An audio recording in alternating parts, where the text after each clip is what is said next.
Hello, everyone. Welcome to me do another track review by the same person, from the same person. This is his song. I'm not going to play it all the way through because there's no side chain. So I have to fix that. I'm going to go ahead and add side chain. Wait, this is the, it's everything else, I guess. So I'm going to side chain everything that's not in the drums. So yeah, the side chain is going to be pretty bad. It just ducks with the kick and it looks like this, which is maybe not the best side chain look, but that's what we got. So should we listen to the whole song one go? Who knows, right? So anyways, I've organized a bunch of stuff. So I have like your melody and I have your chords and I have your sort of things I considered like FX, like your flute stuff, pad, and oh wait, is this? And some piano, I guess, is in here. So that's what that looks like. Okay, and we're gonna talk about this track now. So real quick, let's just check arrangement. Let's see. So yeah, the arrangement's fine. You have like your 8 bars from like, you know, intro.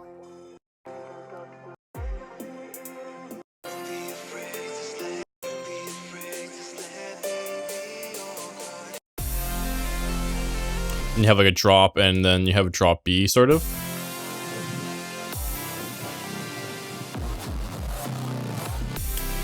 So yeah, that drop, I mean, the arrangement is pretty okay. There's nothing really nothing wrong there. So let's talk about percussion first. I like the kind of groove you've got. I personally think your snare and stuff gets too quiet, like if you listen to the mix here.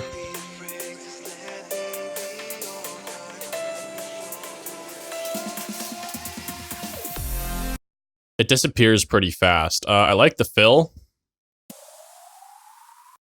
That maybe a little bit too much OTT. And you have like a lot of high-end, like snappy stuff kind of going on, which makes your fill like really full range in like the frequency spectrum, which is kind of, I mean, I wouldn't want like my whole spectrum to be filled up with percussion purely for like a fill. You want it to be kind of like, you know, drum heavy if you're gonna do a fill, and like maybe like not any hi-hats here at all, because I think there's a lot of hi-hats there. Also your fill again is pretty quiet.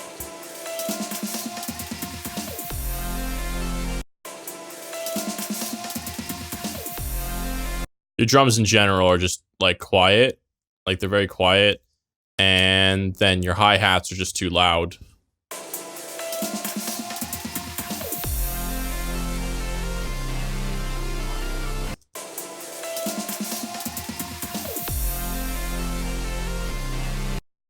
In my personal opinion, like just 4 dBs quieter hi-hats and probably 4 dB to 6 dB louder drums.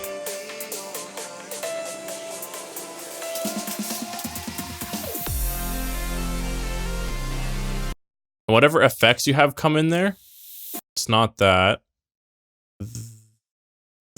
This. No, this one. No? Where is it? Over here? There's like a sweeping sound that comes in. Where?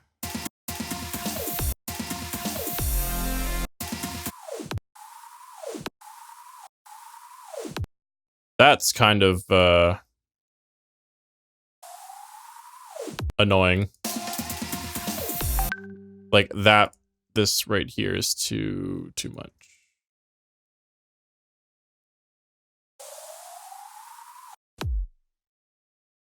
I mean, I could just leave it like that and then fade it out like that, and then.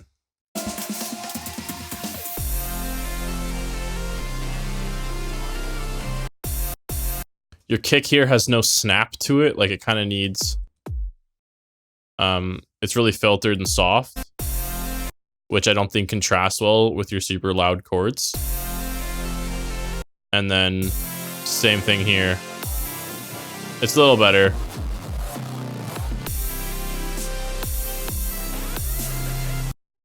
That's snare is just so quiet.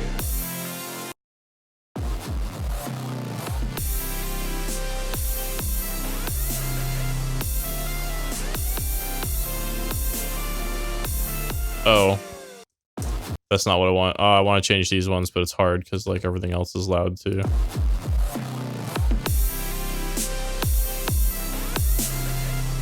But that level's where your snare needs to be, basically.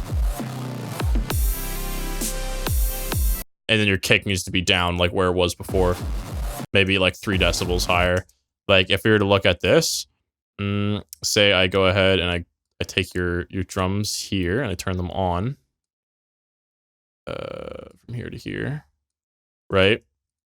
I'm gonna turn this off, these on, and this off. This off. I'm gonna make this 6 more decibels louder, and I'm gonna make these 3 more decibels.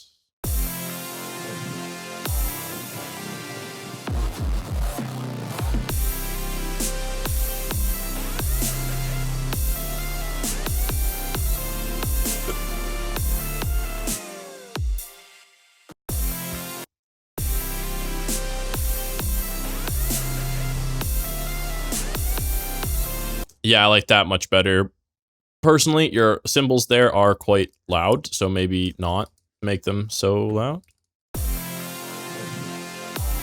We should also be side chaining these. Crap, I can't do that from here, can I? I use dynamics. I can't grab, can I?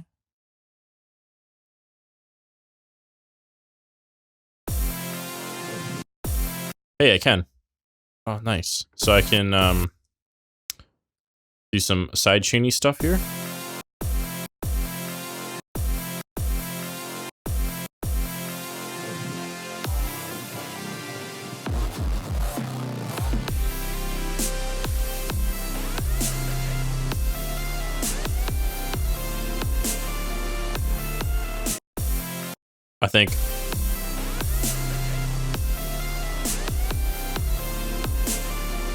I think those should definitely be side chained. I usually always side chain my cymbals and my hi-hats even. Specific hi-hats I will keep in the same section as the regular kick and snare or percussion or whatever, but most hi-hats I would side chain. I'd recommend maybe you could side chain these as well, like, I don't know. You could try that, but yeah, the cymbal.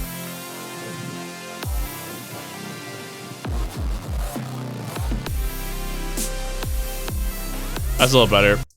This kick's really loose, like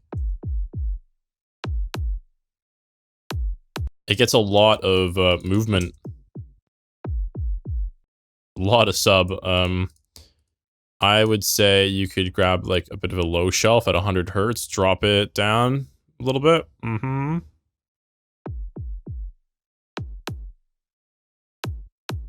Not too crazy, but just something like. I'm not sure what kind of compression you already have on it, but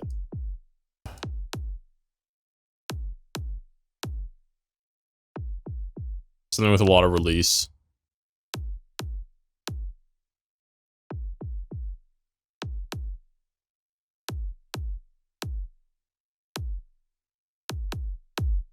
Because I've gotten rid of that oof, like that really late oof sound. Which makes it sound a little cheesy.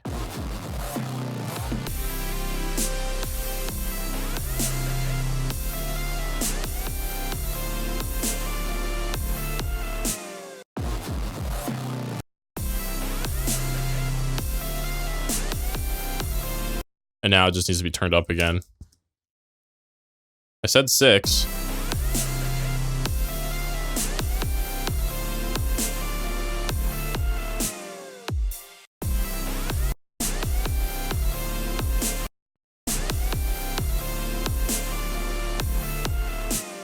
Yeah, I personally like that a little better. That would be a nice choice. It might be.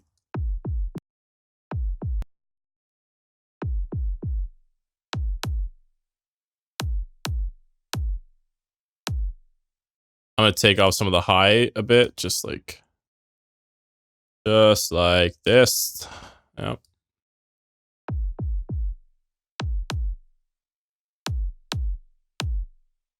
Just so you know, like they're not so snappy.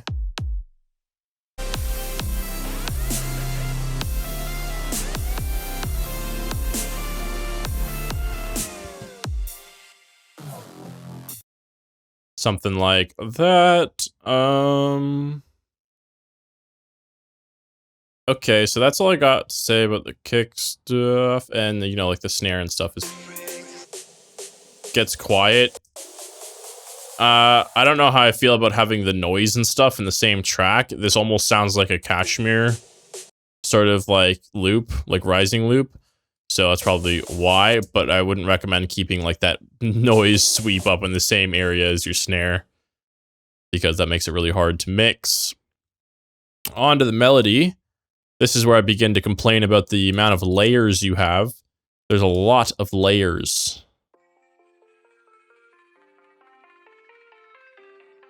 Because you have your melody bus, and it's made out of these like 4 things, basically. That's quite a bit. When you get to the drop.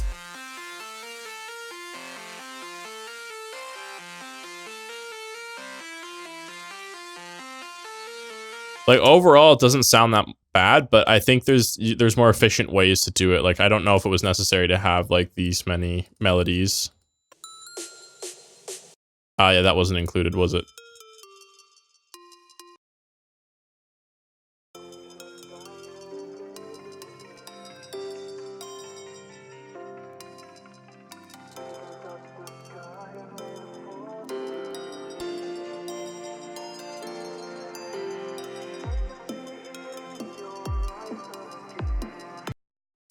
I don't know. That's just me. It's a lot of layers to be handling over here.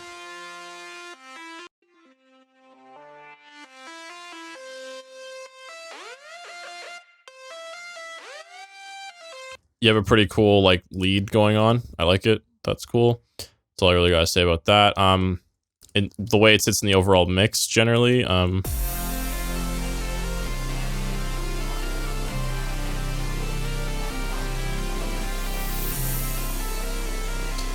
It like doesn't. It needs to be louder.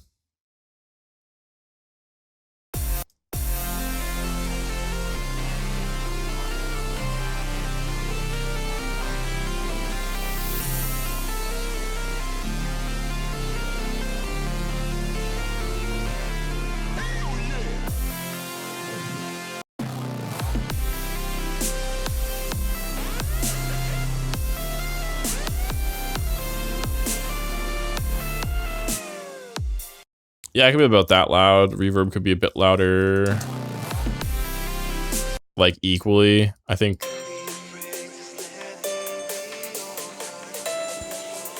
That could be a bit quieter. The bell sound. Okay, that's about it there. Cool, cool. The mix-in is pretty okay. Like, it does sit on top of the mix. Like, alright.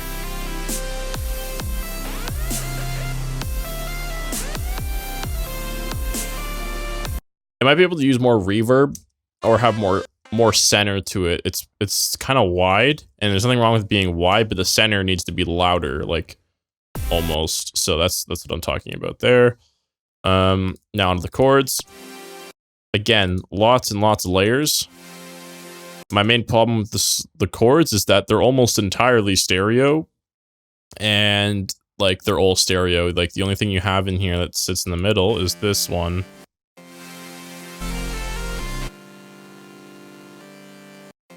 And those are still fairly, like, stereo. So these are chords are a bit too stereo. It'd be nice if they were, like, if they had some mono components to it, even mixed in with the bass. it feels like the bass is a separate thing and the bass doesn't belong with the chords, which is fine, but the chords still need to have a little bit of middle ground to them, instead of just being, because the chords are going to rely kind of like on their mid-high range, and your lead's going to be in the mid-high range, but they won't clash as much as having low mid-range or low mono with the bass's low mono. So the chords will still be fine if they're a little more mono. And it's not even just a matter of like reducing the width on like the group. It's like something in here there needs to be a sound in here that plays the chord that sounds thick in the mono in the middle, but still has some stereo content and like mixes well with the chords a little bit, so that way they don't sound like you're going to outer space or something like that. And that's it. The chords are pretty simple and like long, and I don't know, like the drop here just has like no rhythm.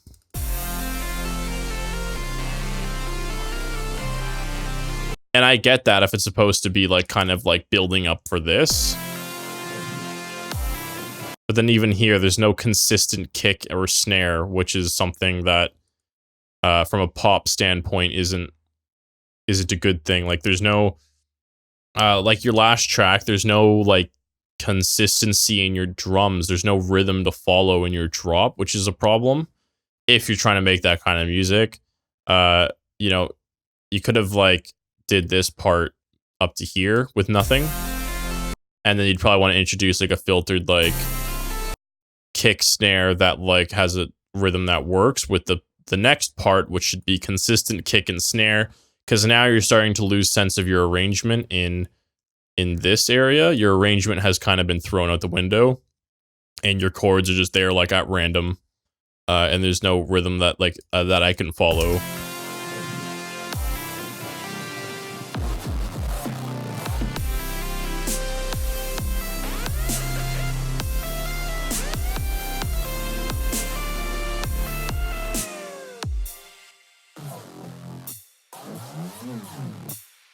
Yeah, that's my complaint there.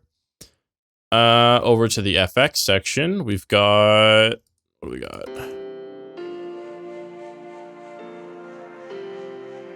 Some nice effects. The piano is kind of poorly mixed, I'd say.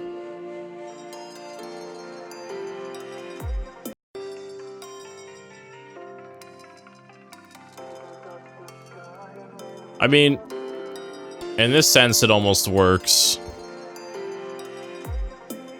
Can we just give me the plugin? Thanks. There it is.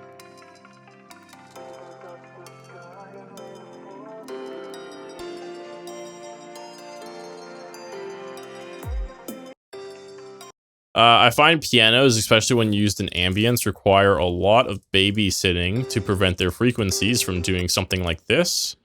This is where I would use this.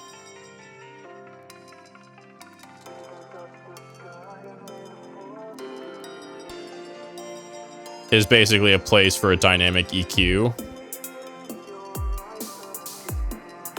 So that way the piano doesn't go off and do whatever it wants.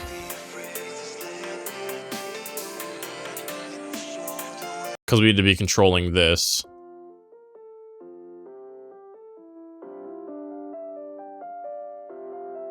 Because if not, it gets really like resonancy. Resonant. It gets really resonant. That's my recommendation for that. Like again, your FX and stuff goes.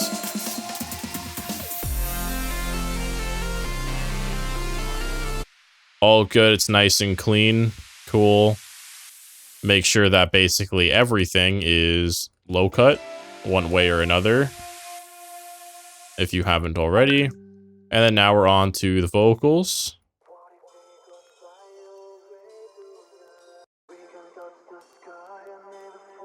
I'm not sure why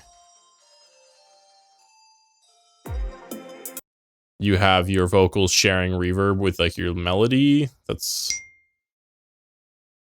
kind of weird. I wouldn't do that. I would make a separate I'd make separate reverb for the vocals, though no in Ableton, I think you can only have like 18 sends, so maybe that's kind of a problem for you, but you don't have to use a send for everything. You want to use send for instruments you want to use the same reverb. If you don't need them to use the same reverb, like for example, all your chords should have the same reverb, like if it's in a chord stack. So that's the situation where like that could use a return. Grouping, like layering melodies, they should all have the same reverb. Your hi-hats, like basically everything on your drum section, if they use reverb, they almost should have the same type of reverb or like very similar. Same thing with bass sounds. If you're gonna use reverb or like stereo stuff, you want them to be like all equal in like the stereo field sort of. So you want the reverbs to be you want there to be like a common reverb for those sorts of things. So like the vocal should have its own reverb, and it doesn't sound like it does from what I can tell. The vocals are pretty cool. Like, you know, they're chill, man.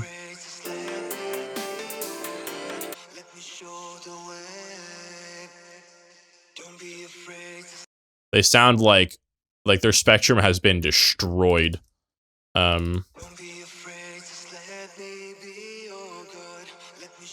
There's like a phaser in here that's like killing the frequency spectrum, and you can see because it's like shuddering, and like so that means it's struggling, man. So I don't know if it's from a pack or what, but if you can, maybe try not to mess it up so much. Like I don't know, chorus. There's definitely chorus and like a phaser on there. You cut out the low end, which is good. Yep. Good. But I mean, they do sit in pretty well. They could be a little louder.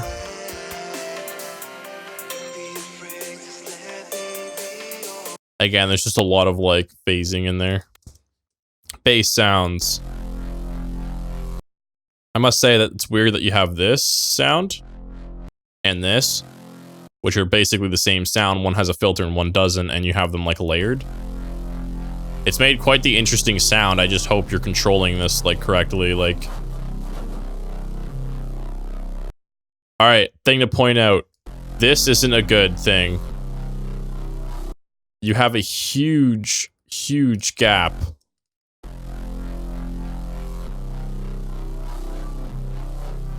Like, that's a big gap.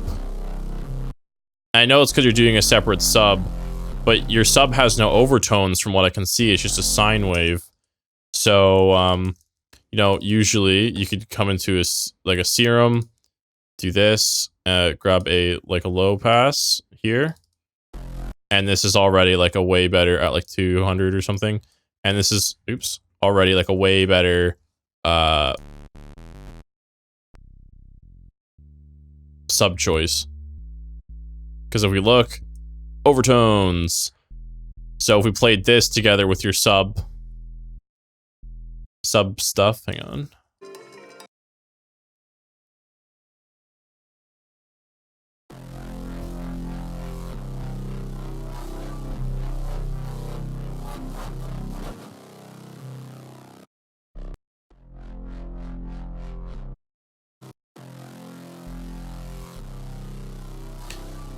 And we still are even in that situation getting a lot. You want to kind of want to reduce that, like.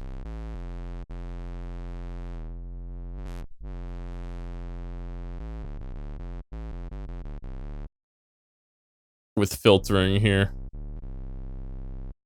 And where's my OTT at? I do this very often.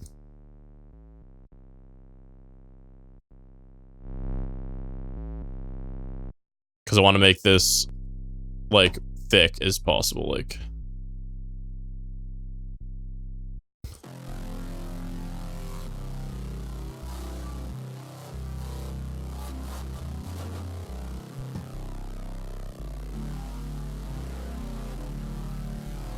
And it wouldn't be so much of a problem either if there was a kick coming in.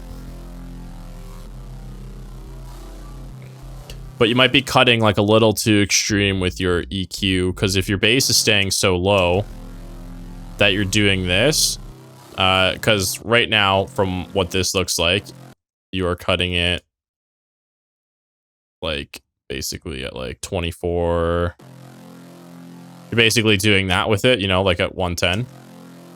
That's fine, but if your sub's gonna be all the way down here, then you could just leave it here, you know? You could leave your more down around 60 to 80. You don't have to put it at like 110. You can move it down a bit so that way your frequencies can squish together a little better. Just a heads up. And I just thought of something, am I?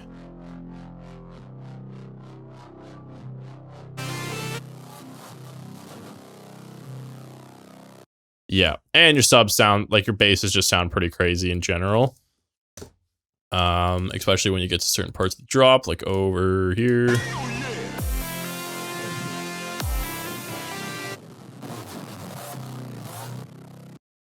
You're just making distortion and like mess at this point. So people aren't going to respond too well when they hear that sort of sound, because that sound is just insane. Like it's too, you're bringing the pitch down too much, you're messing up the sound too much when you mix it in with the whole song. Like right there, that sounds really weird.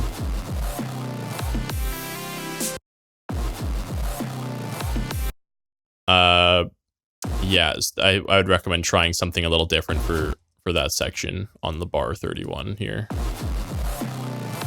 because that's crazy messy in my opinion.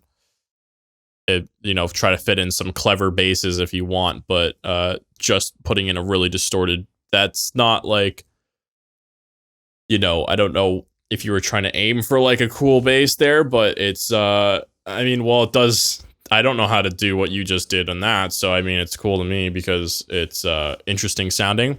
However, it's just not like, it's just not something that's going to be like a popular factor of your song. So you might want to change it so it sounds like more coherent, that you can actually hear, and it's not just a bunch of distortion. So you can fit in some like actual filter movements or whatever instead of that. That's all I got. So yeah, I hope you picked something out of this. Thanks for watching, everybody who wasn't involved with this. And yeah, Kristian, hope to hear more stuff from you again to help you work with. And I hope my feedback was of value to you. Thank you.